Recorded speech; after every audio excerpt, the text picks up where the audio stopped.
자, 오늘 말씀을 나누겠습니다. 로마서 82번째 시간입니다. 로마서 8장 3절에서 8절까지의 말씀 우리 함께 봉독하겠습니다. 율법이 육신으로 말미암아 연약하여 할 수 없는 그것을 하나님은 하시나니 곧 죄를 인하여 자기 아들을 죄 있는 육신의 모양으로 보내어 육신의 죄를 정하사 육신을 좇지 않고 그 영을 좇아 행하는 우리에게 율법의 요구를 이루어지게 하려 하심이니라. 육신을 좇는 자는 육신의 일을, 영을 좇는 자는 영의 일을 생각하나니 육신의 생각은 사망이요 영의 생각은 생명과 평안이니라. 육신의 생각은 하나님과 원수가 되나니 이는 하나님의 법에 굴복치 아니할 뿐 아니라 할 수도 없습니다. 육신에 있는 자들은 하나님을 기쁘시게 할 수 없느니라. 아멘. 아니, 육신을 입고 있는 우리한테 육신에 있는 자는 하나님을 기쁘게 할 수 없다고 자꾸 이렇게 이야기하면 어떻게 하라는 거예요, 도대체가? 육신에 있는 자는 하나님을 기쁘게 할 수 없고 원수로 행한다네요.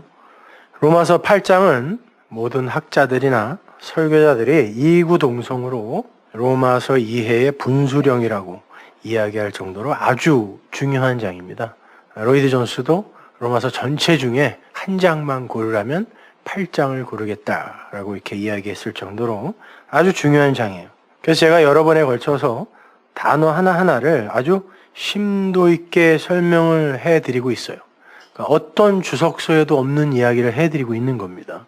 근데 아직도 그 개념들을 잘 이해하지 못하시는 것 같아서 제가 좀 답답하고 안타깝습니다. 그건 여러분들이 지금까지 알게 모르게 헬라의 그 이원론적 철학의 관점으로 성경을 배워오셨기 때문에 그래요. 그 수메르 문명에서 헬라 문명으로 넘어가면서 성경 이해가 굉장히 왜곡되어졌어요. 성경은 절대 이원론으로 해석해서는 안 되는 책이에요. 진리가 하나잖아요. 근데 그걸 둘로 나누면 안 된다니까요. 진리는 둘로 나누어서 에피투미아의 두 마음으로 생각하고 이해하고 논해줘서는 안 되는 겁니다. 예를 들어서 예수 그리스도와 내가 그 이원적 관계인 절대 타자로, 그분은 내 밖에 절대 타자로, 나도 그분과 절대 타자의 자리에 있고 이러한 그런 이원적 관계로 이해가 된다든지, 하나님의 아들인 예수와, 나는 그 아들 아니에요, 하나님의 아들인 예수와 그 예수에 의해 구원받은다, 이런 식의 이 이원적 관계에 머물게 되면 우리는 그 아들을 경외의 대상으로, 섬김의 대상으로 놓고 섬겨버리게 된다고. 이게 잘하는 것 같지만 기독교는 그거 아닙니다. 이게 전부 헬라의 이원적 해석에서 기인한 오해들인 거예요.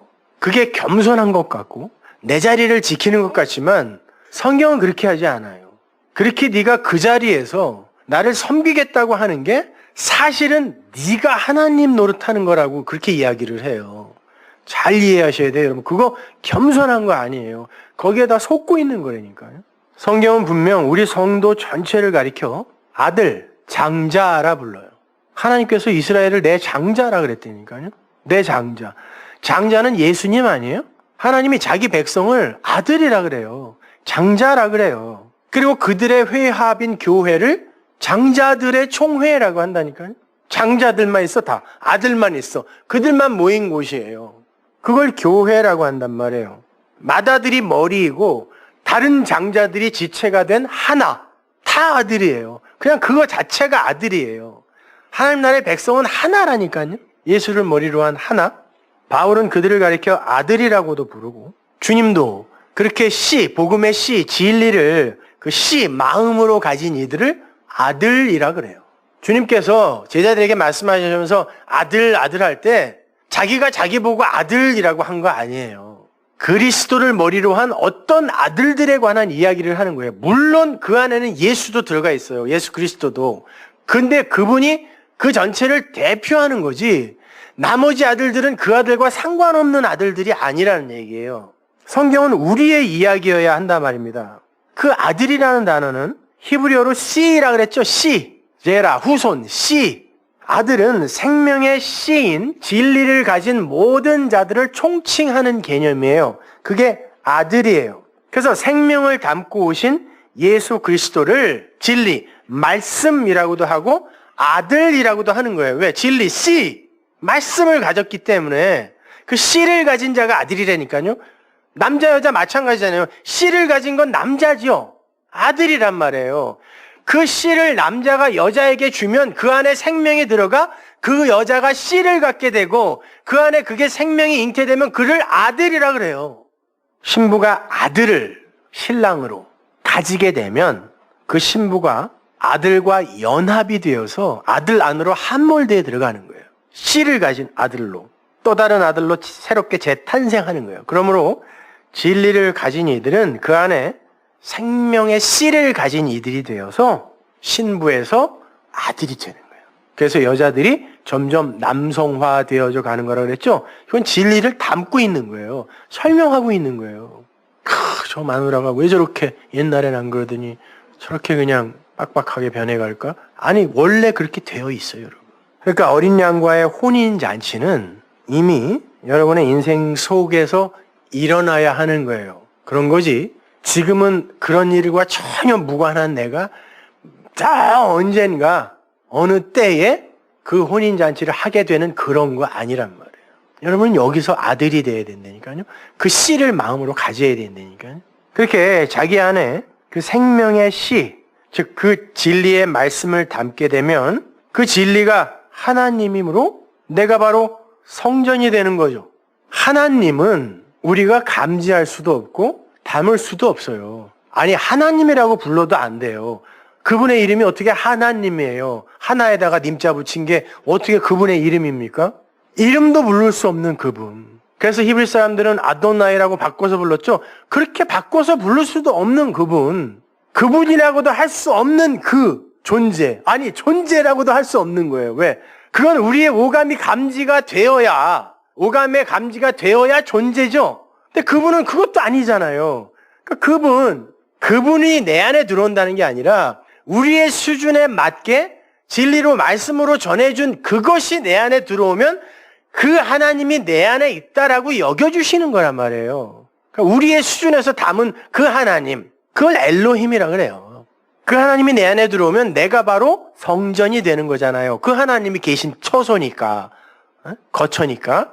그 사람을 가리켜 하나님의 처소라고 부르고 히브리 사람들은 그 하나님의 처소를 알레프 베이트 해서 아브라고 써놓고 아버지라고 읽는단 말이에요. 하나님의 처소라고 써놓고 글자 파자를 하면 아버지라고 읽는다니까요. 그래서 그 안에 진리를 담고 있는 이들은 내가 아버지 안에, 아버지가 내 안에 있다 이렇게 이야기를 하는 거예요. 그 진리를 씨로, 생명으로 갖고 있는 이들은 하나님의 처소가 되어서. 그래서 사도 바울도 그러잖아요. 너희는 니네 안에 성령이 거하시잖아. 너희는 성령이 거하시는 성전인 줄 모르니? 그런다고요. 그러니까 성령이 거하시는 성전을 글자로 써놓고 히브리 사람들은 아버지라고 읽는다니까요. 그러면 이제 그 자기 안에 아버지를 가진 이들은 그 아버지에 의해 낳아진 아들이 되는 거죠. 그러면 그 아버지에 의해 아들은 이제 사용되어진단 말이에요. 어떻게 사용되어질까요? 그 아버지가 예수 안에 아버지 계셨죠? 내 안에 아버지 계시다 그랬잖아요. 그 아버지가 예수를 어떻게 사용했습니까? 그 아버지의 영광을 나타내는 데 사용했잖아요. 그리고는 결국 그의 육을 십자가에 매달아 죽였다니까요. 그게 아버지의 영광이 완료되어 있는, 아버지의 영광이 확 피어난, 아버지의 영광의 절정이 육의 죽음이었단 말이에요. 육체는 아니고 그 아버지가 전부다 이거. 그래서 하나님도 내가 내 영광을 위하여 창조한 내 아들들, 내 백성들 오라 그래 그런 거예요. 우리는 아버지의 영광, 하나님의 영광을 나타내는 자로 사는 거예요. 그 하나님을 내 영광을 위해 사용하는 게 아니라니까요. 우리는 근데 그 하나님을 내 영광을 위해 이용해 먹잖아요. 자해를 해서라도. 따라서 하나님께서 아들을 이 땅에 보내셔서 에레츠 땅, 에레츠가 뭐라 그랬어요? 하나님이 시작하신다 뭐하길, 잡기를, 그물을 쳐서 잡기 시작하신다. 이게 땅이라는 단어가 가진 의미예요. 그렇게 써놓고 땅이라고 읽는다고요. 그러니까 이 세상은, 땅은 하나님이 당신의 백성들을 그물을 확 던져서 잡아 올리는 곳이에요. 그래서 잡아 올려서 좋은 고기, 나쁜 고기, 요거 나쁜 고기 버리고 좋은 고기만 끌고 올라가시는 거예요. 그게 좋은 고기, 나쁜 고기, 그물의 비유란 말입니다. 그게 땅이에요. 아들을 이 땅에 보내셔서 그 아들들만 싹 골라 올리세요. 어떻게 해서? 죽여서. 바다에서 물고기가 땅으로 올라오면 죽는다니까요. 이 저주의 바다에서 아들들을 낚아 올리는데 그들만 죽어요. 나머지는 꼬리로 열심히, 머리가 될지언정 꼬리가 되지 말라 그랬는데 그 꼬리로 열심히 돌아다니면서 지자랑하다가 그 저주의 물에서 죽어요. 아들들은 거기에서 꼬리를 삭제당하고 머리로 편입이 되어 살아나는 거예요. 그래서 머리로 편입이 되려면 그 목이 잘라져야죠. 그래서 계시록에 보면 하나님의 백성들이 전부 참수당했다 그래요. 이 머리, 자기 인생의 주체로 사는 그 주체권을 빼앗긴 하나님에게. 그게 죽음이란 말이에요. 육체의 죽음.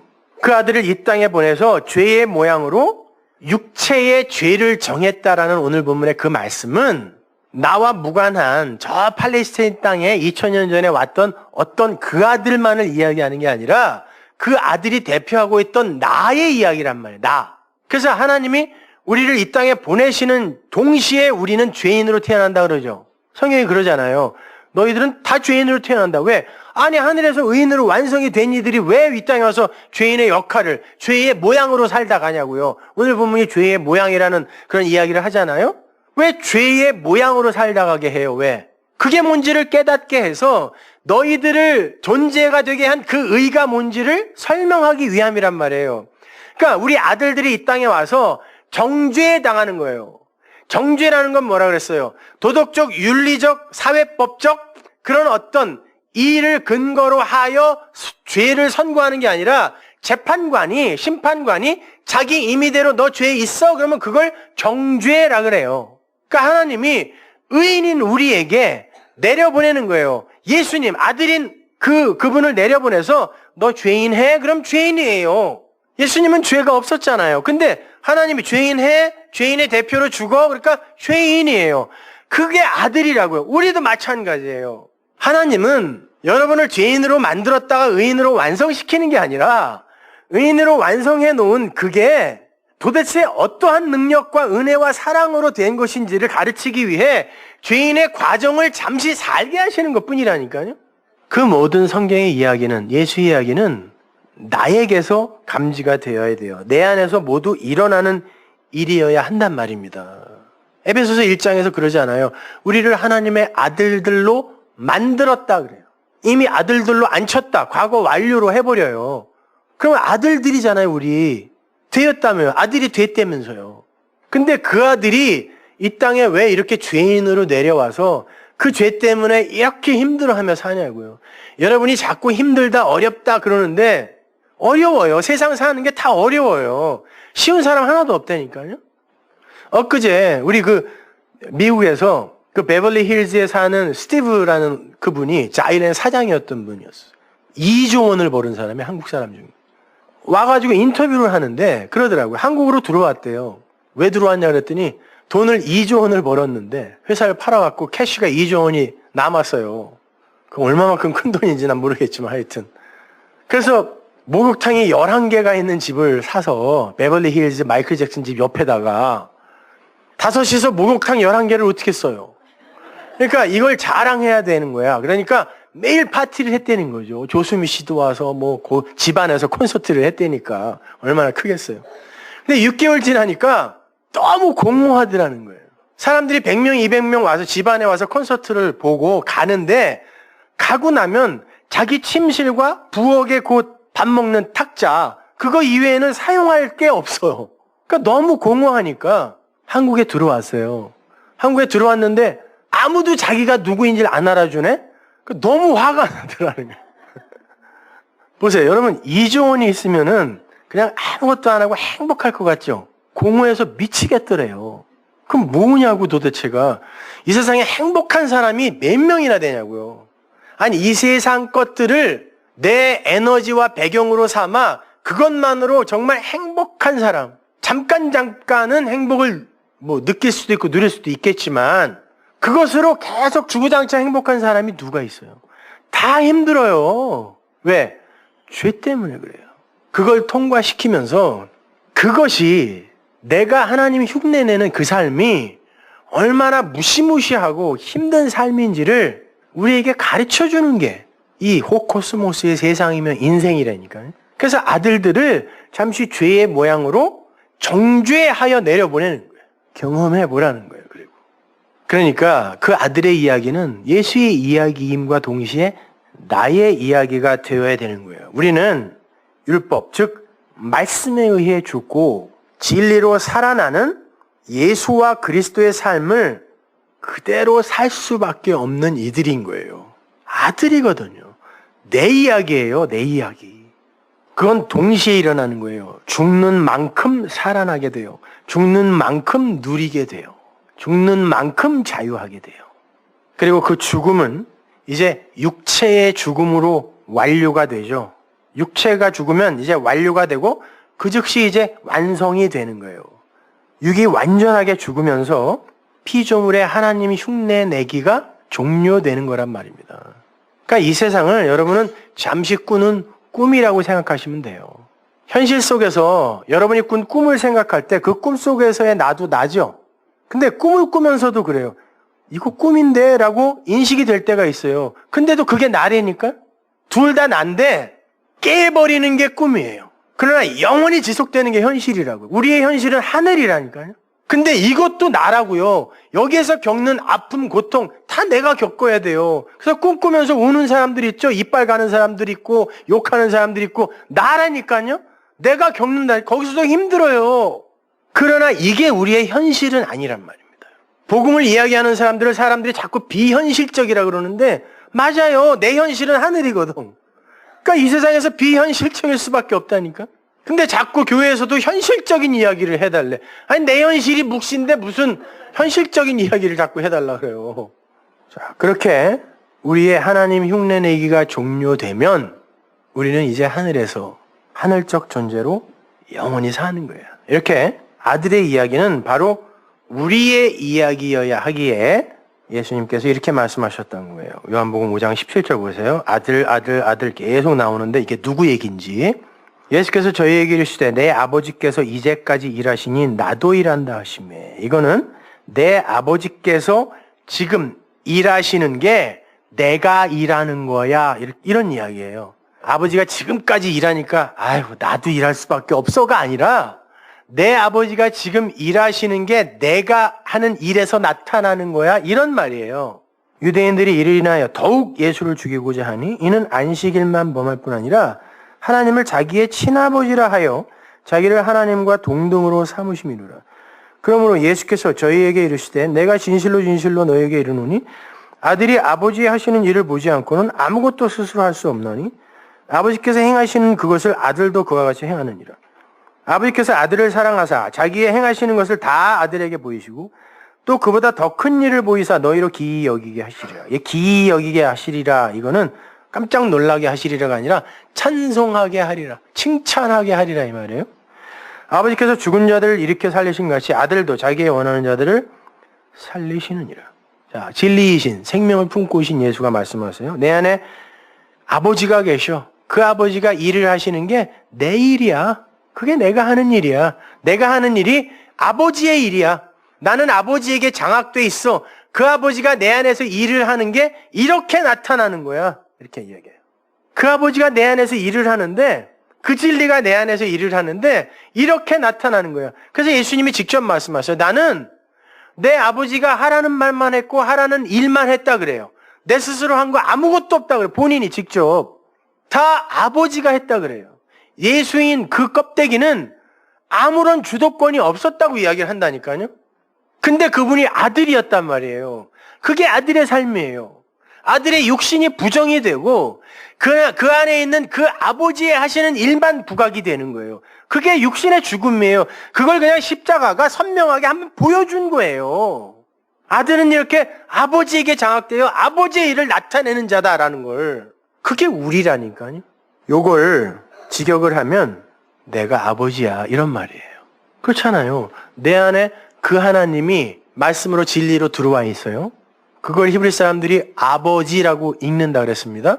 그럼 내가 내 안에 아버지 있고 아버지 안에 내 있으면 내가 아버지란 얘기 아니에요. 그죠?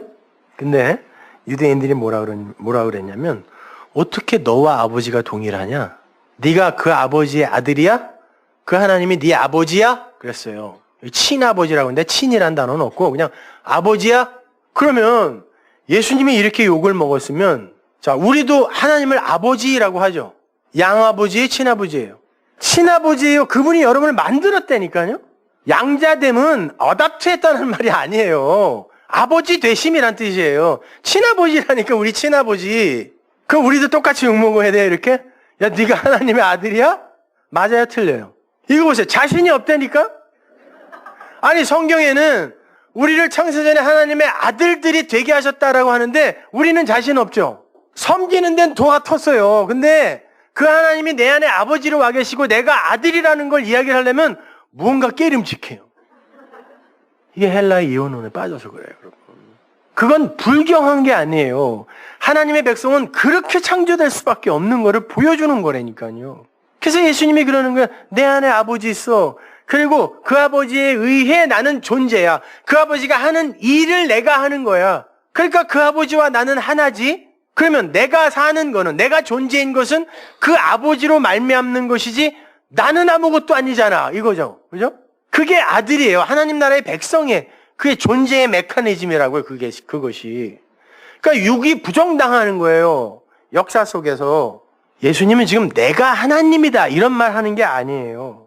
진리를 담은 자는 하나님을 담은 자고 그들이 바로 하나님을 마음으로 가진 그 진리를 마음으로 가진 아들이야 이렇게 이야기를 하는 거예요.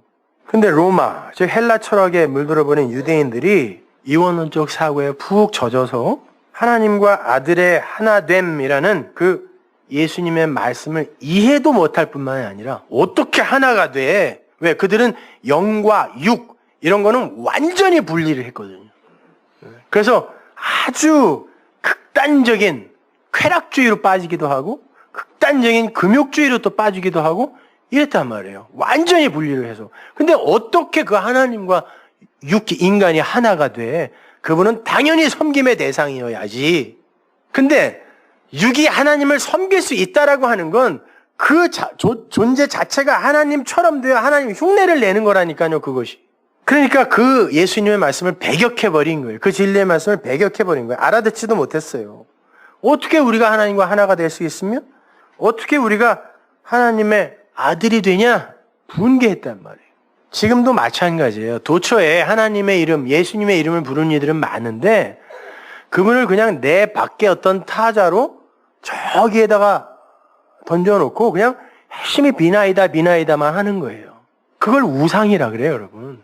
나와 상관없는 어떤 힘 있는 존재, 나를 도와줄 수 있는 내 유익을, 내 인간적인 욕심을, 에피투미아를 도와줄 수 있는 어떤 존재를 내가 섬기게 되면 그걸 믿음이라고 하지 않고 신앙이라고 하지 않고 우상 섬김이라 그래요, 그것을.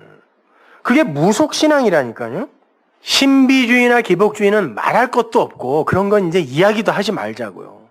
말할 것도 없고 하나님이 다 하셨으니 야 십자가, 피 이게 다 완성했으니까 우리는 그냥 거기에다가 다 맡겨놓고 우리는 그것과 상관없이 그냥 죄인으로 살면 돼. 막 살아. 이거 위험한 거예요. 똑같이 십자가, 피 하지만 그건 내 밖의 십자가라니까요. 그건 내 밖의 피예요. 그게 사뭇 경건하고 거룩하고 인본주의를 탈피한, 율법주의를 탈피한 대단한 신앙인 것 같지만 거기에 머물러서는 안 돼요. 들음 다음에는 암으로 가야 돼요. 거기서 끝나면 안 돼요. 그래 알았어? 그럼 됐지 뭐. 이게 아니라 된매 자리로 가야 된다니까요. 그건 과정이에요. 그것이 우리의 인생 전체 그 기간 동안에 일어나는 과정. 그리고 누림의 자리로 가는 거예요. 그렇지 않고 들음, 암 거기서 끝나버리면 이걸 영지주의라 그래요. 그래 다 완성됐다며 이루어졌다며 그 십자가가 다 했다며 그 피가 다 했다며 그 예수가 다 했다며. 근데 뭐 내 밖에서 일어난 그 일, 그것이 나를 구원하지 못해요. 그게 내 안에서 일어나는 일이어야 그것이 내 십자가, 내 피가 된다니까. 십자가와 피가 내 밖에서 나를 구원한 어떤 능력으로, 객관적인 어떤 개념이나 관념으로 존재하면 그것 자체가 우상이에요. 무시무시한 다른 우상보다 더 무서운 666 같은 우상이 되는 거예요. 십자가와 피라는 이름을 가진 우상. 19절을 보시면 예수님께서 이렇게 말씀하세요. 나라는 아들은 하나님이 하시는 일을 본다. 내에게서 어떤 일이 나오는데 이게 아버지 하나님이 하시는 일이라는 거예요. 내가 하면서 내가 그걸 본다는 거예요. 나는 아버지의 일을 블레뽀해. 봐. 보고 있어. 이러는 거예요. 그러한 방식으로 일을 하는 게 아들이 일을 하는 거라는 거예요. 아들은 아버지에게, 진리에게 장악되어 아버지가 시키는 아버지의 영광을 위한 일만 하게 돼 있는 거예요. 그래서 아들은 그 일을 하면서 그걸 보는 거예요. 아버지의 일을 보는 거예요. 아들은 그런 방식으로 일을 해야 되는데 어떻게 그 스스로 일을 할 수 있겠니?가 19절인 거예요. 스스로 일 못하는 거예요. 스스로 하겠다는 게 율법주의라니까요. 내 안에서 아버지가 행하시는 그 일이 바로 아들인 내가 지금 하는 그 일이라는 거예요. 그러나 나는 없음이고 그 아버지가 진짜 전부이며 있습니다. 이렇게 이야기를 하는 거란 말입니다. 그게 우리의 삶이어야 되는 거예요. 그 아버지가 십자가에 매달리게 하면 가서 매달려야 되는 거예요. 그래야 그 안에 있는 그 아버지가 높임을 받죠. 그 육은 거기서 죽는 거예요. 그리고는 20절에서 아들과 너희를 동일시해버리죠. 아버지께서 아들에게 아버지가 하시는 일을 보이시는데 그렇게 되면 너희가 앞에서는 아버지는 아들에게 당신의 하시는 일을 보이신다. 그러면 너희가 라고 이름하면서 아들과 너희를 동일시시켜버려요. 그걸 본 너희가 그분을 찬송하게 될 거야. 기이 여길지어다. 이게 찬송하게 될 거야 라고요. 그러면 지금 예수님이 말씀하시는 아들은 누구예요? 당신을 머리로 한 씨를 가진, 진리를 가진 이 아들들을 이야기하는 거예요. 성령을 받는 그 아들들. 증거가 있어요. 바로 그 밑에 줄 한번 보세요. 21절을 보면 아버지가 죽은 자들을 일으켜 살리신 것 같이 아들도 죽은 자들을 일으켜 살리신대요. 이게 예수님 자신에 관한 이야기라면 이건 틀린 얘기죠. 십자가 이전에 예수는 아무도 못 살렸습니다. 아무도 못 살렸어요. 아무도 그분의 말씀을 듣고 진리로 돌아오지 않았다니까요. 다 도망갔어요. 그러면 이 아들은 뭐냐고요. 그분이 언제 사람을 살릴 수 있었어요? 그분이 내가 가서 다른 보혜사로 올게. 내가 갔다가 내가 다시 올 거야 그랬어요. 성경의 요한복음에서. 내가 다시 올 건데 어떻게 올 거냐면 그리스도의 영으로 올 거야. 보혜사, 다른 보혜사로 올 거야 그랬어요. 예수님이 지금 보혜사로 왔는데 이 인간들은 그 인간들 밖의 보혜사로는 절대 구원이 안 되는 거예요. 그러니까 다른 보혜사로 오셔야 돼요. 어떻게? 영으로 오셔서 말로 진리로 오셔서 그들 안으로 그냥 뚫고 들어가야 되는 거라. 그러니까 그 진리 그렇게 오셔서 우리를 살리게 되면 그분이 머리가 되고 우리가 그 그리스도의 지체가 되잖아요. 그리스도인이 되죠. 크리스찬 혹 크리스토스들이 된단 말이에요. 우리가 그거 전체를 아들이라고 한다고요. 그걸 이야기하는 거야. 우리 이야기하는 거예요. 그래서 우리가 그 아들로서 내 안에 있는 그 씨, 그 진리를 하나님이 원하시는 그들에게 보내셔서 그걸 전하게 하셨을 때 내가 열망하게 되죠. 야, 이게 구원을 받았으면 좋겠다. 아, 이들이 이걸 좀 알아들었으면 좋겠어. 지금 저처럼, 제 마음처럼. 그랬을 때 이걸 받아들인 이들이 살아나게 된다는 거예요. 아버지가 그들을 살리는 게 바로 우리가 진리가 되어서 말씀을 흘려 누군가가 살아난다면 그 아버지가 한 일이라는 거예요. 그것이요. 내 안에서. 그러니까 이 아들은 우리 이야기하는 거예요. 오늘 본문에서도 아들로 정죄받아 죽고 그가 다시 살아나는 이야기는 나와 관계없는 예수가 죽고 살아나서 내가 부활하는 그런 정도의 이야기가 아니라 내 이야기란 말이에요. 그러니까 여러분은 역사 속에서 반드시 십자가에 매달리게 되어 있단 말입니다. 그 언약 안에서 육을 부정당하는 그 일을 반드시 지나게 되어 있단 말입니다. 그렇게 성경은 다 내 이야기예요. 그래야 계시록에서 그 성경을 생명이다 그러죠. 그 책은 생명이다 그러잖아요. 근데 그 책에 내가 기록되어 있어야 생명책에 내가 기록된 거죠. 염라대왕에 들고 있는 그런 게 생명책이 아니라니까요. 성경이 생명책이라면 생명이란 말이에요. 거기에 적혀 있는 게 내 이야기여야 내가 생명책에 농명된 거예요. 근데 그게 내 이야기가 아니고 아브라함의 이야기고 야곱의 이야기고 예수의 이야기고 바울의 이야기면 내가 그 책에 기록 안 돼 있는 거라니까요. 그럼 생명책에 농명되지 못하면 영원한 저주에 떨어지리라. 그러니까 이게 내 이야기가 아니라 내 밖에 어떤 이가 준 법이 되어서 내가 지켜야 할 거, 하지 말아야 할 거 이렇게 보여버리면 이건 내 책이 아니란 말이에요. 누군가 나에게 수고하고 무거운 짐을 지우기 위해 던진 책이 되는 거지. 근데 절대로 헬라의 이원론은 이걸 하나로 못 봐요. 그래서 법으로 읽지 않으면 안 되게 되어 있어요. 내 거가 안 되는 거예요. 내 거가. 그 아들의 죽음과 부활 이야기를 예수님께서 에피소드로 보여주시는 곳이 있어요. 자, 성경에서 예를 들어서 설명해 드릴게요. 누가복음 7장 11절 보세요. 그 후에 예수께서 나인이라는 성으로 가실새 제자와 허다한 무리가 동행하더니 성문에 가까이 오실 때 사람들이 한 죽은 자를 메고 나오니 이는 그 어미의 독자요 어미는 과부라. 그 성에 많은 사람도 그와 함께 나오거늘 주께서 과부를 보시고 불쌍히 여기사 울지 말라 하시고 가까이 오사 그 관에 손을 대시니 메인 자들이 서는지라. 예수께서 가라사대 청년아 내가 네게 말하노니 일어나라 하시매 죽었던 자가 일어나 앉고 말도 하거늘 예수께서 그를 어미에게 주신대. 넘겨줬다 그래요. 넘겨줬다. 아들을 넘겨주다 이런 뜻이거든요. 디도미. 아들이 죽었다가 사는 이야기예요. 아들. 오늘 본문에 나오는 그 아들이 죽었다가 살았다의 그 이야기란 말이에요. 그거를 이렇게 실물 교재를 사용하여 주님이 설명해 주는 거예요. 여기에 나오는 나인성, 나인이라는 이름은 성경에 여기밖에 안 나와요. 그리고 지리책을 봐도 지금도 거기가 어딘지는 몰라요. 근데 성경이 그냥 나인성이라고 이름을 이야기해 버려요. 근데 나인이라는 지명 뒤에 폴리스라는 단어가 붙어 있습니다. 폴리스는 성으로 둘러싸여 있는 도시를 이야기해요. 폴리스. 성으로 둘러싸여 있지 않은 도시는 다른 단어로 씁니다. 근데 당시에 성으로 둘러싸인 도시는 예루살렘밖에 없었어요. 그래서 폴리스 그러면 산 위에 그 도시. 빛이 비추면 등불이 비추면 산 위에 있는 동네가 감추지 못한다라고 했을 때 그 산 위의 동네가 폴리스예요. 거기가 뭐라 그랬어요? 예루살렘이라고 했죠?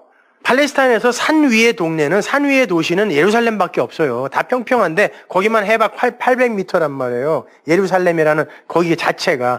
그래서 구약에서도 그 산 그러면 전부 거기에 예루살렘이에요. 내가 산을 향하여 눈을 들리라 나의 도움이 어디서 올고 그 산에서 온다 했을 때 성전, 하나님의 성전이 있는 바로 그 예루살렘, 그 산. 그래서 거길 성전이라 그래요. 그게 폴리스거든요. 근데 나인이라는 그 이름 뒤에 폴리스를 붙여서 지금 성경이 그 율법의 핵심이며 중심인 그 예루살렘을 지금 이야기하려고 하는 거예요. 근데 거기다가 나인이라는 이름을 붙여요. 이 나인이라는 이름은 헬라어에는 이렇게 쓰이지만 히브리어에서 온 단어인데 나라는 데서 온 단어예요. 나는 목초지, 초장 이런 뜻이에요.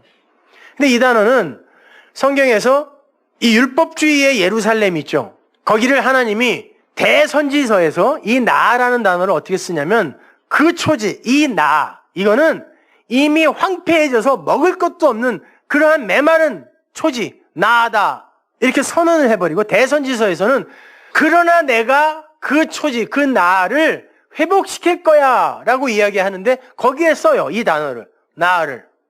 시편 23편에 여호와는 나의 목자시고 나는 양인데 그분이 나를 푸른 초장으로 인도한다 할 때 그 초장이 나예요. 근데 무슨 초장? 푸른 초장. 이스라엘은 근데 대선지서에 보면 풀이 없는 초장이에요. 목초지라 그래요. 그럼 거긴 뭐예요? 옛 성전 이야기하는 거예요. 정말 먹을 게, 양들이 먹을 게 없는 곳. 뭔가 많이 내놓기는 하는데 돌과 떡에서 머무르는 곳이에요. 거기는요. 먹을 게 없는 곳이에요. 근데 푸른 초장은 뭐예요? 진짜 양들이 먹을 게 있는 곳. 그 옛 성전, 율법이 진리로 해석되면 그게 진짜 우리의 양식이 되잖아요. 그게 푸른 초장으로 우리를 인도하신다라는 거예요. 나라는 그 황폐한 초장에서 푸른 초장으로 우리를 인도해 가는 거예요. 하나님이. 목자이신 그분이.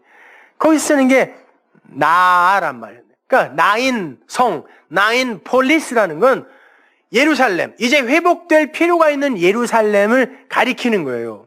거기에 누가 등장해요? 과부. 그 케라라는 단어가 반드시 남편이 필요한, 그 남편이 없으면 반쪽에 불과하여 불완전한 존재라는 의미예요. 단순히 남편이 없는 존재라는 뜻이 아니라.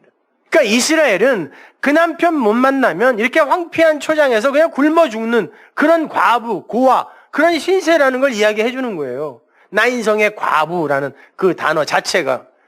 그런 배경을 설치해 놓는데 아들이 죽네요 또. 여러분, 요 이야기는요, 로마의 백부장 이야기 바로 밑에 붙어 있는 이야기예요. 로마의 백부장 이야기가 뭐예요? 로마의 백부장은 로마인이에요. 로마의 군인은 히브리 사람도 할 수 있었어요. 로마 시민권만 있으면은. 그러나 간부들은요, 백부장, 천부장, 이거는 로마인 아니면 안 돼요. 그러니까 완전한 이방인입니다. 유대주의 밖의 사람이에요. 그런데 그 유대주의 밖에 어떤 이가 자기 하인이 아프다고 예수님께 찾아와요. 근데 그 파이스라는 단어는 사실 아들이라는 단어로 쓰는 단어거든요. 그러니까 아들이에요. 백부장의 아들. 그러니까 백부장의 아들도 아니고 그 이방인에 불과한 그가 어떻게 하나님의 아들로 치유되는가, 구원을 받는가의 이야기가 백부장의 이야기예요. 그래서 백부장의 이야기에 어떤 이야기가 나오냐면, 백부장이 뭐라 그러는지 아세요? 예수님에게? 그래, 내가 가서 고쳐줄게. 그랬더니 주여, 레고 말씀만 하세요. 레고 로고스, 말씀만 주세요. 그래요. 그러면 내가 치유가 됩니다. 백부장이 아니요 주님, 그런 거 말고요, 말씀을 주세요. 그러면 아들이 낫습니다. 그래요. 그때 예수님이 내가 이스라엘 안에서는 이런 믿음을 못 봤다. 그래. 이스라엘 전체를 부정한다니까, 율법주의 전체를. 유대주의, 율법주의, 이스라엘아, 이게 믿음이야.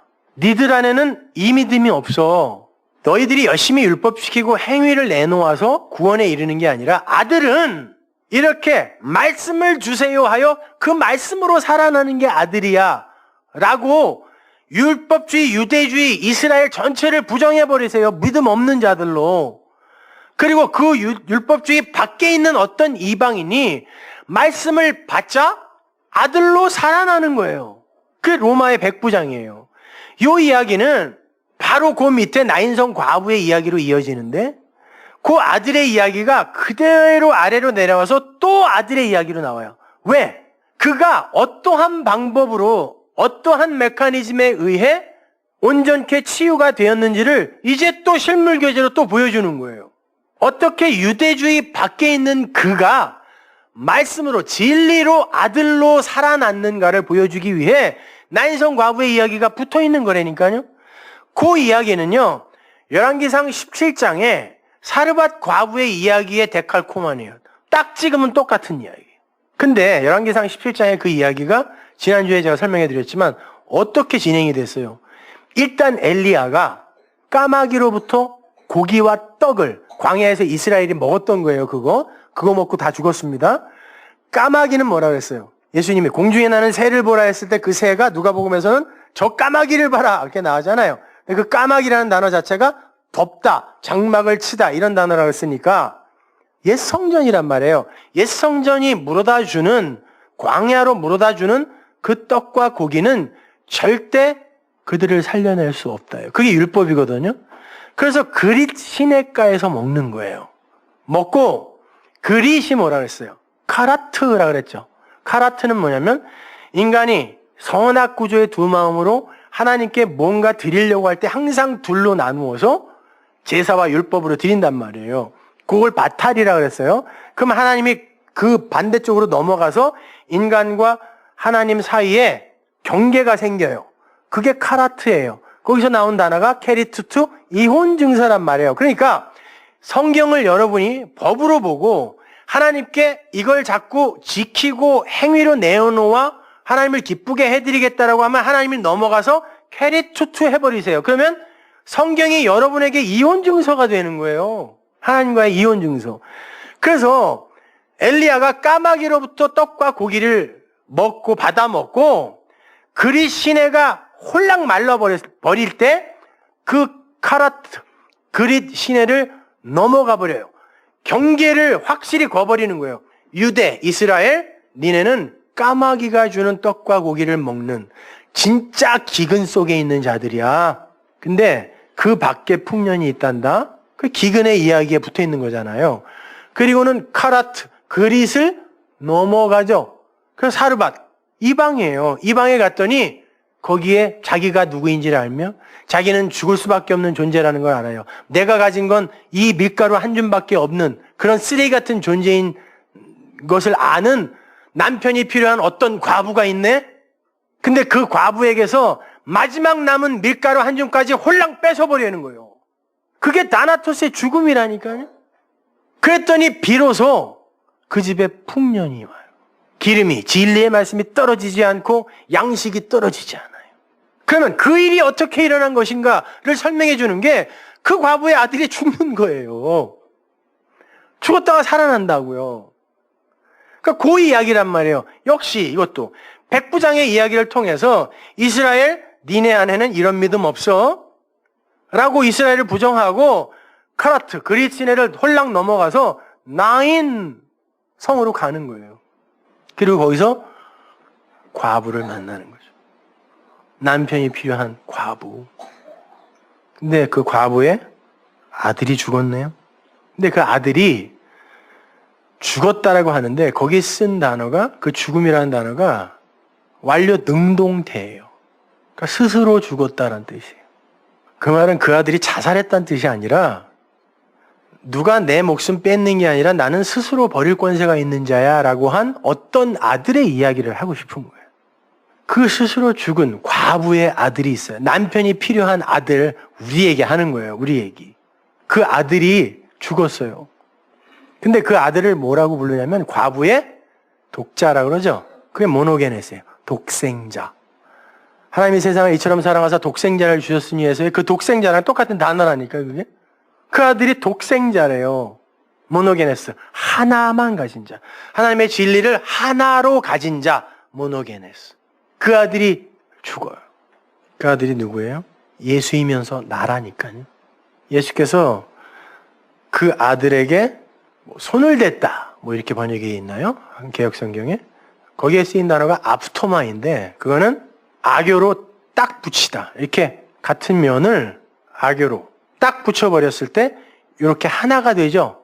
요즘도 그 어떤 강력한 본드보다 강한 접착제가 악교예요. 민어 불에로 만든 거. 그래서 진짜 단단하게 붙이려면 악교로 붙인다. 그 단어에 아프토마이. 예수가 그 소년에게 붙어버렸다 그래요. 연합. 예수의 죽음으로 죽고 예수의 부활로 살아나는 이야기를 하는 거예요. 근데 개역성경에 보면 예수님이 관에다가 손을 얹었다라고 이렇게 이야기를 하는데 그 소로스라는 단어는 사실 침상이라는 단어거든요. 왜냐하면 히브리 사람들은 관이라는 걸 잘 안 썼어요.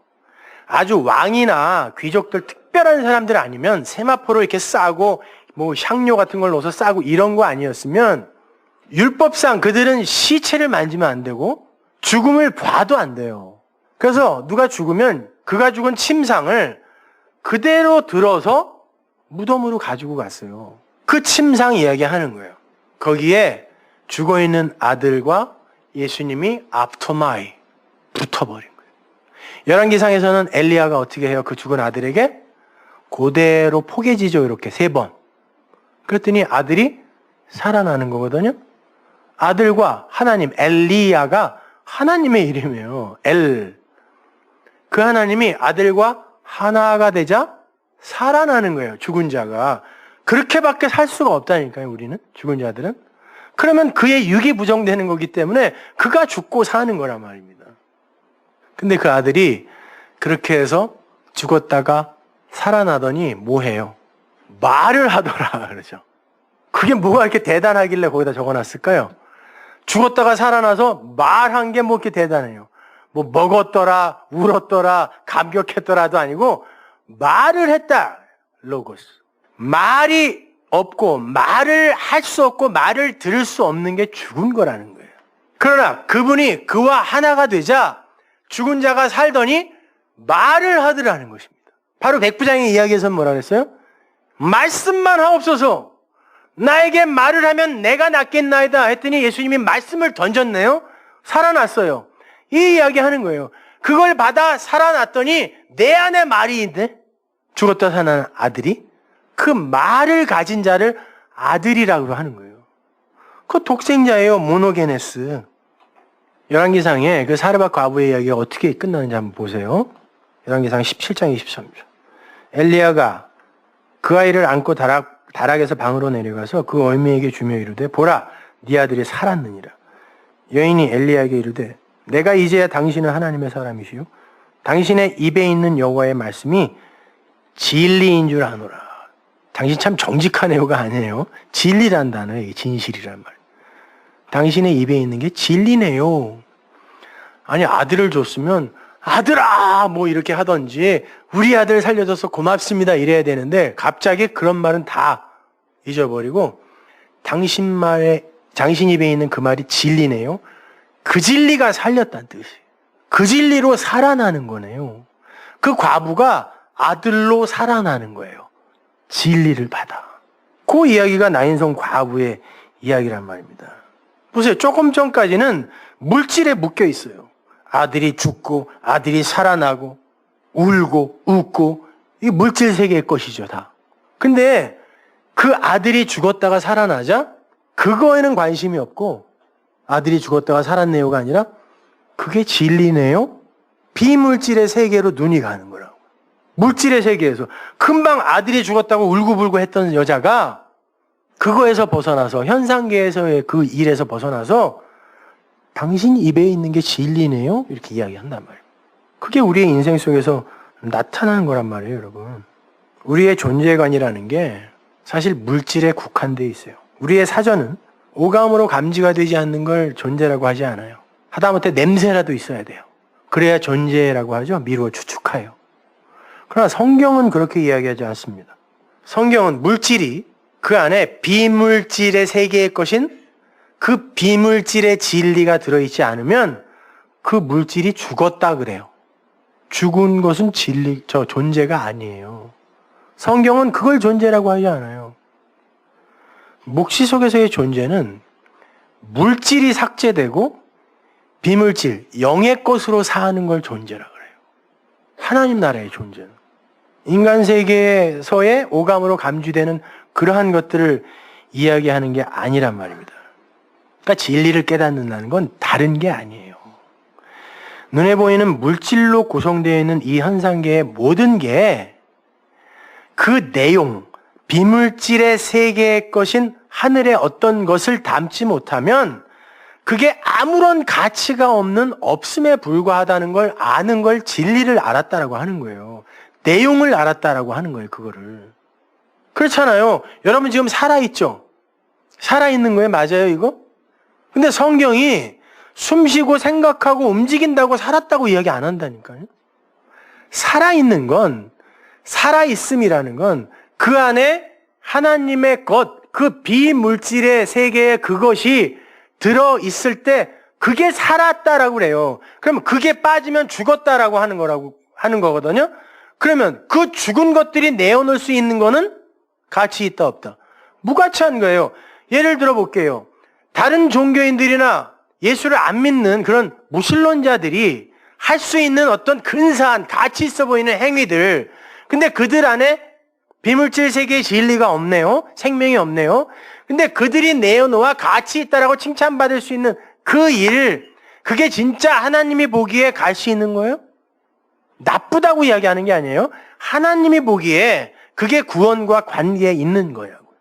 근데 왜 기독교의 교회의 목적지가 왜 거기가 돼 있냐고요. 인간의 어떤 성숙, 살기 좋은 세상 만들기, 세상에 영향 끼치기 이런 거.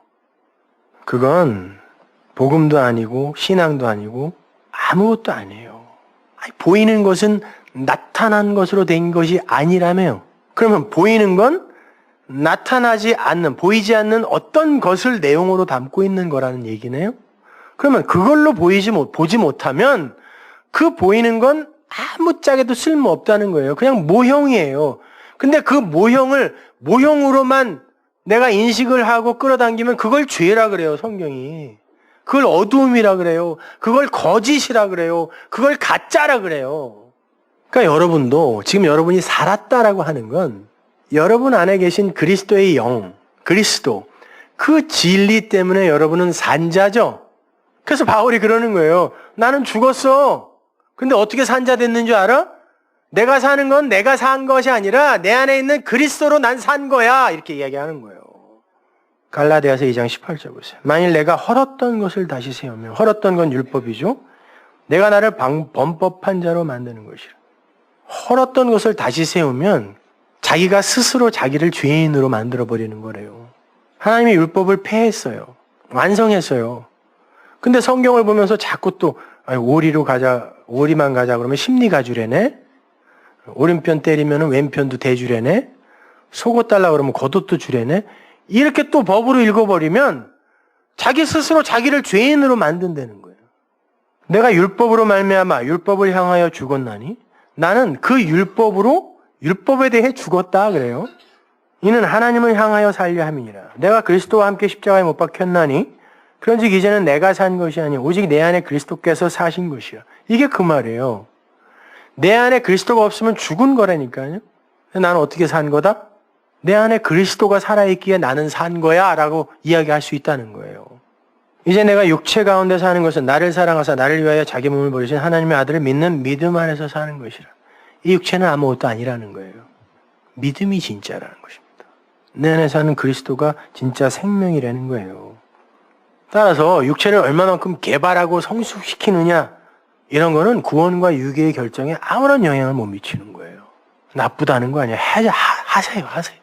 이왕이면 세상 사람들에게 칭찬받으세요. 그러나 그건 기독교인의 목적지가 아니란 말입니다. 탕자의 비유 이야기도 똑같은 이야기예요. 누가복음 15장 24절 보세요. 이 내 아들은 죽었다가 다시 살아났습니다. 여기도 아들이 또 죽었다가 살아나네요. 이거 예수님 이야기예요? 내 이야기란 말이에요. 내가 잃었다가 다시 얻었노라 하니 저희가 즐거워하더라. 맏아들은 밖에 있다가 돌아와서.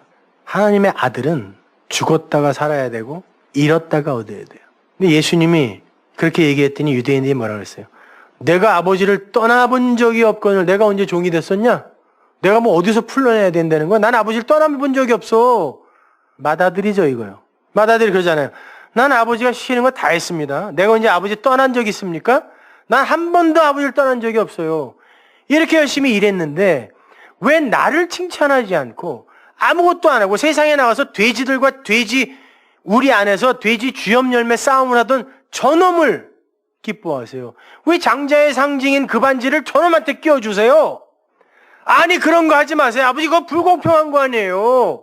아니 우리가 한 일로 평가를 해달라니까요. 내가 아버지한테 뭘 잘못했냐고요. 아버지가 하라는 대로 다 했잖아요. 그러면 그 일로 나를 평가해 주세요. 자기가 행한 일로 아버지를 야단친다니까요. 아니 그건 공평한 처사가 아니잖아요. 은혜 같은 거 이딴 개벽다이 같은 소리 하지 말고 한 일대로 상을 주세요. 그런 거예요. 시퍼렇게 산 거죠. 안 죽은 거예요. 그 아들은. 탕자는 나가보니까 자기가 살고 있는 곳이 돼지우리라는 걸 알았어요.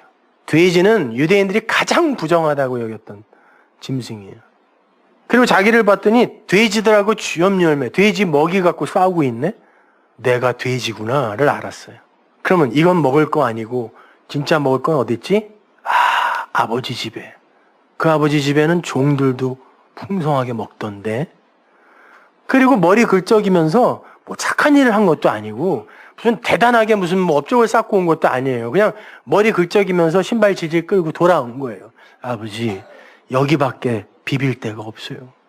나를 살려줄 양식을 줄 곳은 여기밖에 없네요. 그랬더니 그 아버지가 그래 네가 그렇게 죽었다가 살았구나. 네가 그렇게 잃었다가 찾아진 아들이구나. 그걸 회개라 그래. 그러잖아요. 그죠? 그래서 잃어버린 양, 잃어버린 드라크마 여기에 이게 붙어 있는 거예요.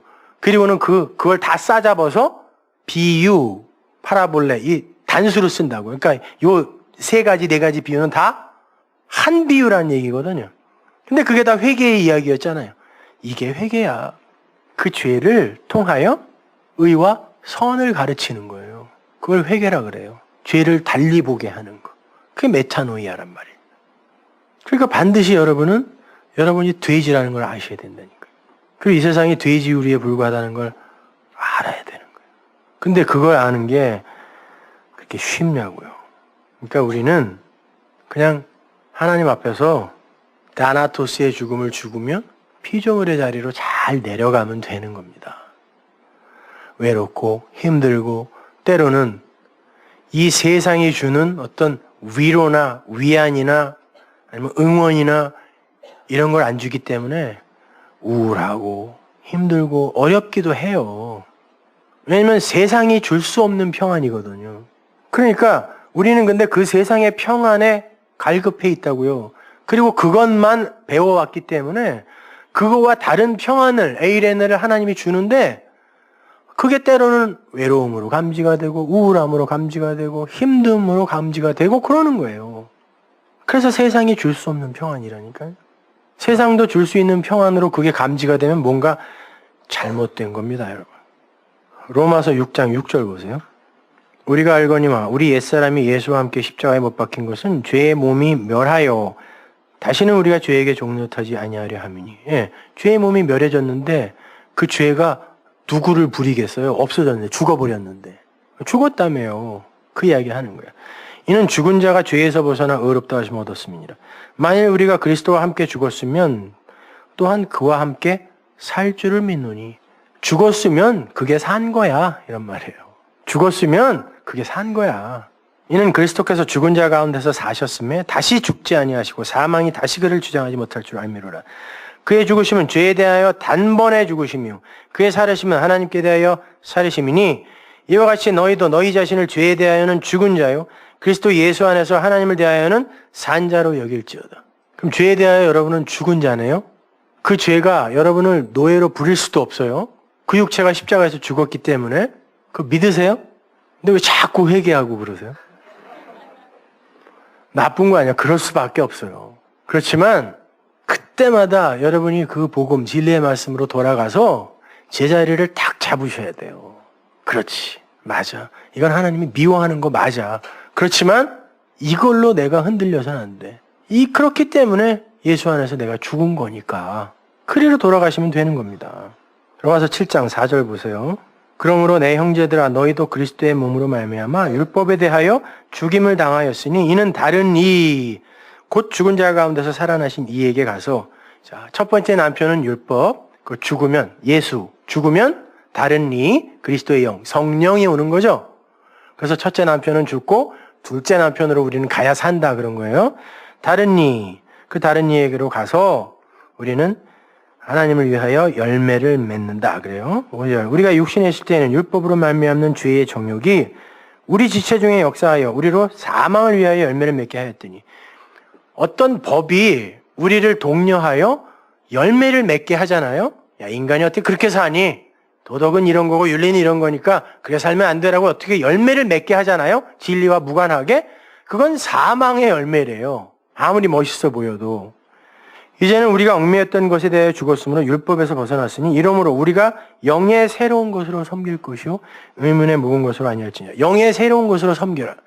우리는 우리의 것으로 이 두 마음으로 자꾸 하나님을 섬기려고 그러죠. 그래서 자꾸 뭘 섬겨드리고 뭘 해드리려고 그러고 나를 이 목숨 바치오니 이렇게 한다니까요. 근데 하나님 뭐라 그러냐면 영의 새로운 것으로 섬기래요. 영의 새로운 것은 뭐? 진리의 말씀이죠. 진리의 성령. 그걸 어떻게 섬겨요? 그걸 흘려주는 게 진짜 섬김이죠. 그게 하나님의 마음을 알아들이는 거라 하나님 섬기는 거고 그게 내 이웃에게 흘려지면 그들이 그것으로 살아나니까 진짜 사랑이네 그게. 진짜 섬김이네 그게. 이 세상에서 뭐 같이 촛불 들고 나가서 데모 좀 해줘가지고 밥 몇 숟갈 더 먹게 해주고 봉급 좀 올려받게 해주고 공평하게 임대주택 얻게 해주고 해봐야 진리 전해주지 않으면 죽으면 지옥인데 그게 무슨 섬김이냐고. 시간 많으면 하세요. 그거 나쁜 거 아니에요. 근데 그거 전에 먼저 해야 할 거 하고 하라니까요. 진짜 섬기는 거. 영의 새로운 것으로 섬기는 거. 여러분 서양 격언에 가장 이타적인 삶이 가장 이기적인 삶이다라는 말이 있어요. 이거 좋은 말로 쓰는 거예요. 세상에. 가장 자기를 위하는 삶은 남을 열심히 도와주는 거야. 좋은 말이죠. 결국 목적은 뭐예요? 나를 위함이에요. 이게 인간들의 선행의 정체라니까요. 자기를 너무 사랑해서 이 나의 만족과 최면과 평판을 얻기 위해 남을 열심히 이타적으로 사랑해 줄 수 있는 게 인간이에요. 다 그렇다는 게 아니라 대부분 그렇게 사랑을 한다고요, 인간들은. 복음을 모르는, 진리를 모르는 인간들의 사랑의 정체가 그거예요. 자기 위해서 한다니까요. 그런 만족, 남이 해주는 인정, 이런 거 없으면 재미없고 심심해서 안 해요. 보세요, 그 사람 2조 원 벌었다는 사람 더 이상 누구에게 자랑할 게 없으니까 그 집이 너무 넓은 거야. 그리고 내가 여기서 뭐하나. 아니, 아바라는 그룹이 진짜 섬을 하나 샀었잖아요, 무인도를. 자기들만 거기서 성 짓고 거기에서 진짜 어마어마하게 하인들 두고 의리의리하게 산다고. 근데 무인도라 아무도 안 오네? 금방 팔았어요. 재미없어가지고. 아니 무슨 돈이 아무리 많다고 그럼 하루에 5끼 먹어요? 아니면 뭐 윗방에다가 머리 하나 놓고 아랫방에다 다리 한 짝 놓고 이렇게 한 5개 걸쳐서 자나? 인간들은 자기만을 위해 살아요. 하나님이 그거 깨주시는 거예요. 그게 다나토스의 죽음이라니까요.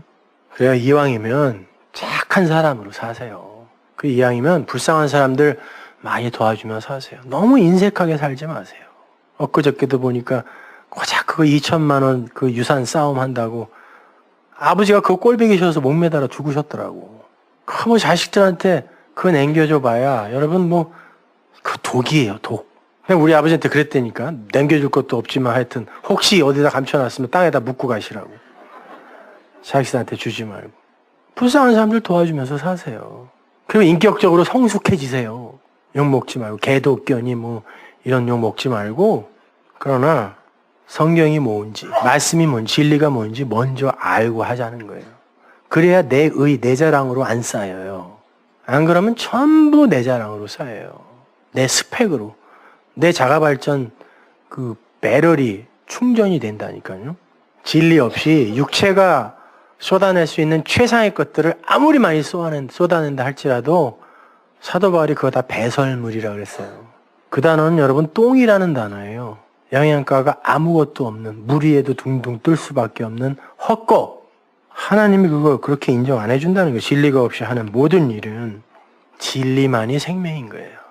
그 진리로 가는 길이 예수인 거고 그 길을 가야 진리를 만나고 생명을 얻어요. 그래서 예수님이 내가 길이고 내가 진리야. 내가 생명이야. 그 말은 내가 방법이고 내가 과정이며 내가 내용이고 내가 완료야. 이렇게 이야기하는 거예요. 처음부터 끝까지 하나님이 하시는 거예요.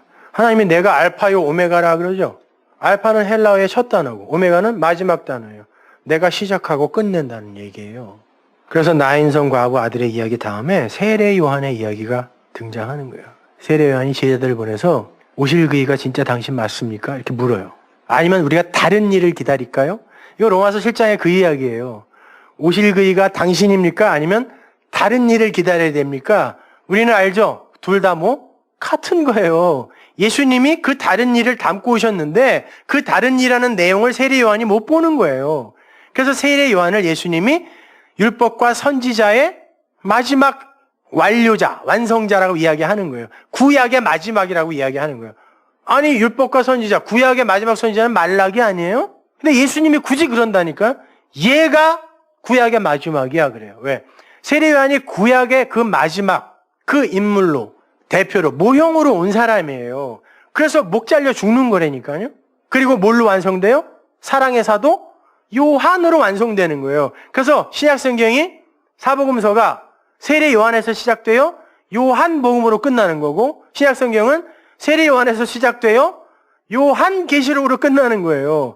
요한이 죽고 다른 요한, 다른 네가 완성하는 거예요. 그래서 그 요한이 구약 39권 얌리아 회인가요? 거기서 그거 결정할 때 그때 살아 있었다니까요. 끝까지 그거 영향력을 미치고 간 사람이 요한이에요. 사도 요한. 근데 그 사도 요한이 누구랑 같이 불림을 받아요? 성경은 항상 짝으로 불림을 받죠. 듀오. 야고보와 요한 형제잖아요. 보세요. 그 야고보와 요한도 똑같이 세례 요한과 다른 요한의 이야기를 또 담고 있어요. 사도 중에 제일 먼저 목 잘려 죽은 사람 누구? 야고보예요. 예? 그리고 요한이 완성하는 거라니까요.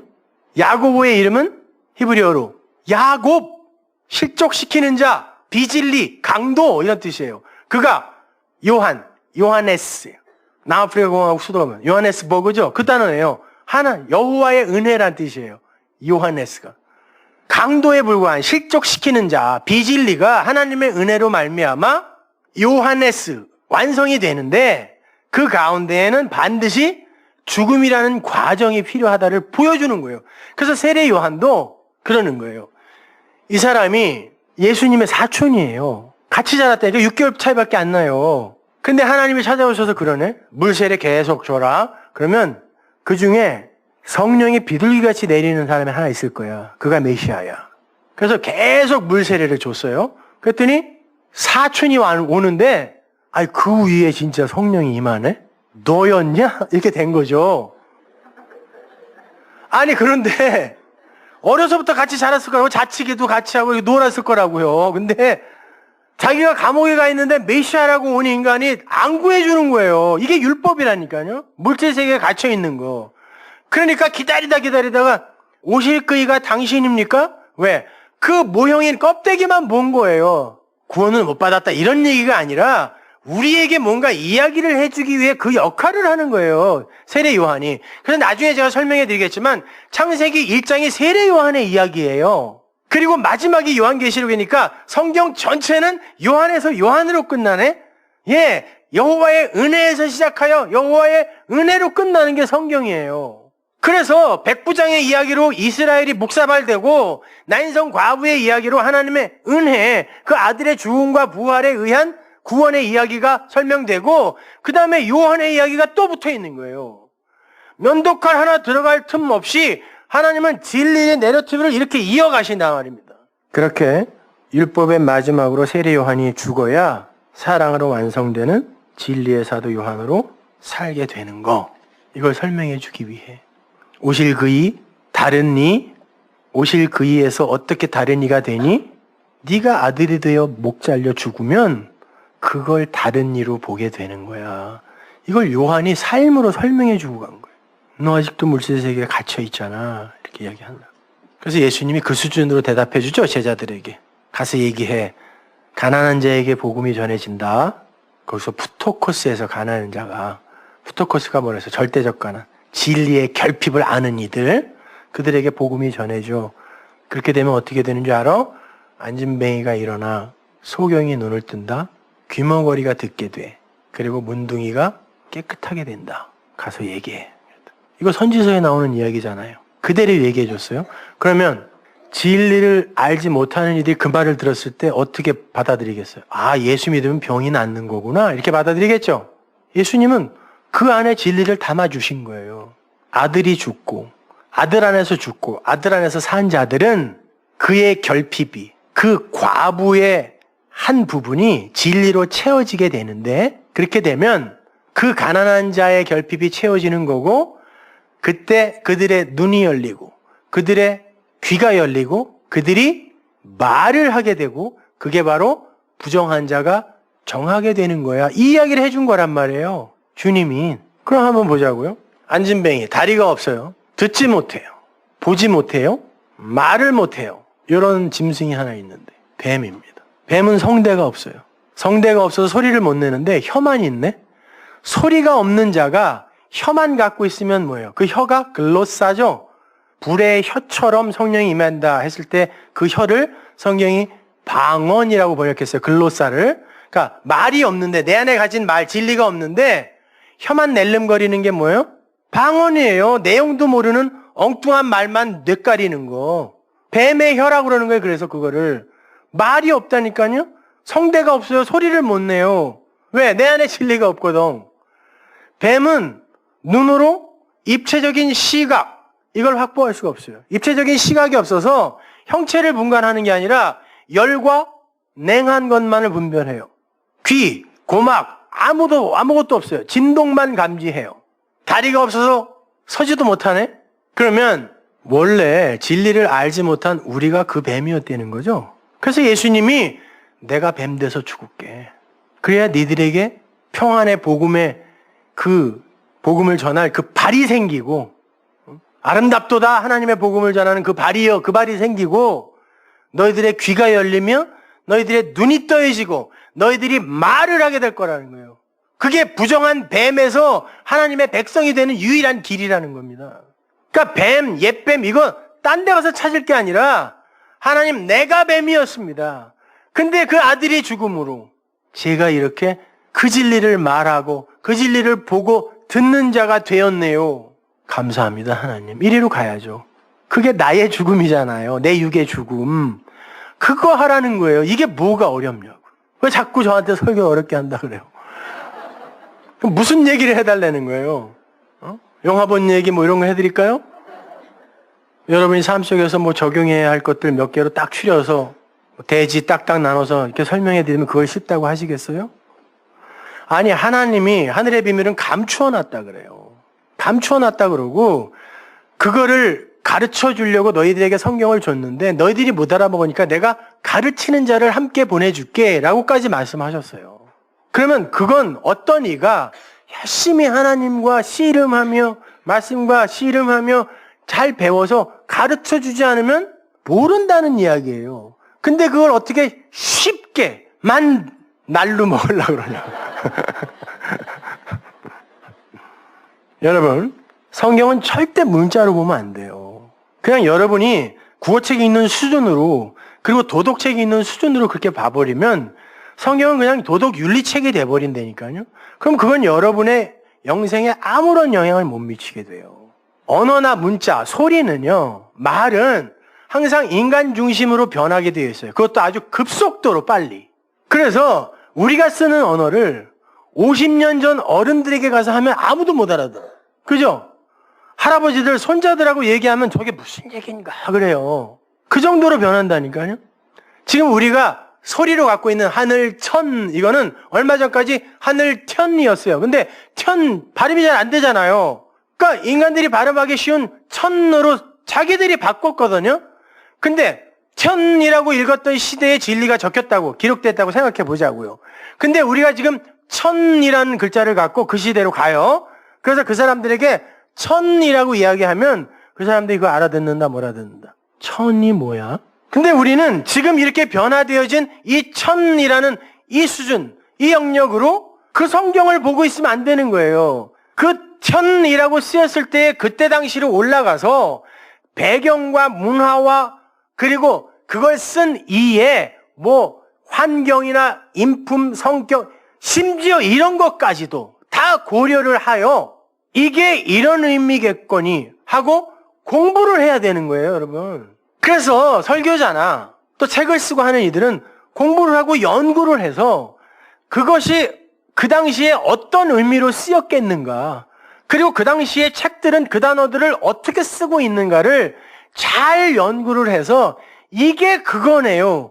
그리고 그것이 성경의 맥과 일치하게 되면 그때 비로소 원고 하나 나오게 되는 거거든요. 그런데 그것도 아니고 난 세상에 미국에서 애리조나인가 어딘 알라바마에 집회 갔는데 거기는 시골이라 목사가 부흥회를 하러 오면요 동네 목사님들이 다 오세요. 그 예인가 봐 그게요. 근데 설교가 끝난 다음에 같이 다과를 나누는데 목사님들끼리 앉았어요.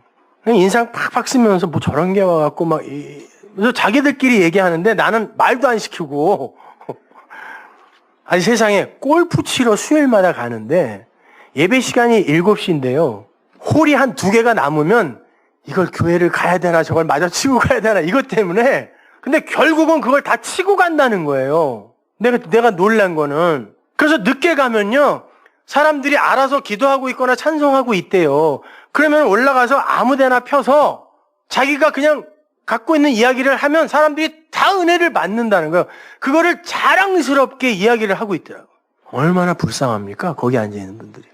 전부 그 한국에서 국제결혼한 그런 불쌍한 사람들인데 거기요. 근데 세상에 기도하다 가는 것도 아니고 골프 치다가 30분씩 늦게 가갖고 아무 데나 펴서 아무 얘기나 하고 근데도 은혜 받더라라고 히히닥거리고 있으면 되겠습니까? 아니 생각해 보세요.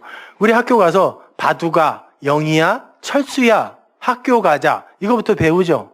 그 다음에 화학, 물리, 지리, 산수 뭐 이렇게 가는 거 아니에요. 그거 갖고. 근데 바둑아 영이야 철수야도 모르는 인간들이 뭘 대단한 거를 갖다가 발견한 것처럼 이것도 못 읽으면서 그게 무슨 원래 어떤 글자로 어떤 문자로 주어져 있는 건지 모르면서 뭘 설명을 하겠다는 거야. 뭘로? 내가 귀로 주워 들은 뉴스, 책 읽은 거, 영화 본 거 그런 거 얘기해주면 전부 좋아가지고 말이죠. 쉽다고 그러고. 저렇게 삶에 적용되는 말씀을 해주셔야지 뭐. 성경은 절대 소리로 읽으면 안 돼요. 내용으로 읽으셔야 돼요. 아니 아예 띄어쓰기가 없었다니까요. 모음도 없었고 그거를 어떻게 읽으라고 주냐고요. 소리를 내는 순간 니네는 이걸 왜곡시킨다라고 하나님이 그렇게 준 거예요. 성경을. 그러니까 내용으로 하나하나 보라는 거예요. 마지막으로 시편 19편 2절 보세요. 날은 날에게 말하고 밤은 밤에게 지식을 전하니 언어가 없고 들리는 소리도 없으나 그 소리가 온 땅에 통하고 그 말씀이 세계 끝까지 이르도다. 진리는 언어도 없고 소리도 없는 거예요. 그러나 통하는 거예요. 그러니까 그 내용을 아셔야 돼요. 성경 많이 아는 거 열심히 하셔서 많이 아세요. 그러나 그것들은 다 진리 하나로 통하게 돼 있어요. 하나님 전부 나 아무것도 아님. 뭐 해박한 지식, 레위기 몇 장에 무슨 얘기가 있고요. 그건 성전에서 무슨 얘기고요. 이런 거 하나도 몰라도 돼요. 예수, 성경, 예호코스모스의 세상, 내 육신 전부 뭐예요? 거기로 건너가기 위한 배라니까요. 근데 육지에 건너왔는데 그 배를 왜 짊어지고 다녀요? 거기에 건너간 사람은 필요 없어요. 아유 나이가 들으니까 치매가 걸려서 옛날 성경을 자꾸 잊어버려. 괜찮아요. 당연한 거예요. 그렇게 잊어버려야 되는 거예요. 버리세요 자꾸. 그러나 그걸 통하여 내 마음에 심겨준 하나님이 내 마음에 심어준 그것만 갖고 있으면 된다니까요. 그러니까 여러분 불교에서 가장 중요한 경전이 금강경하고 반야심경이거든요. 금강경 읽어보면요. 진리 전부 진리예요. 근데 뭐라고 그러냐면 진리가 필요합니다. 진리를 아셔야 됩니다. 진리가 되어야 됩니다. 처음부터 끝까지 금강경이 그 얘기예요. 근데 내용이 없어요. 그 진리가 어떻게 되는 거고 무슨 얘기예요? 근데 끝까지 그리고는 반야심경에서 건너가라 그 너머에 진리가 있다 그러고 끝내네? 어떻게 하라는 거예요? 그거를 전파복음이라고 그래요, 여러분. 예수 믿으세요. 예수님이 십자가에서 우리 죄를 다 짊어지셨대요. 회개하라 천국이 가까웠느니라. 뭐 어떻게 금강경하고 반야심경하고 그게 뭐가 달라요? 아니 그 내용을 설명해 줘야죠.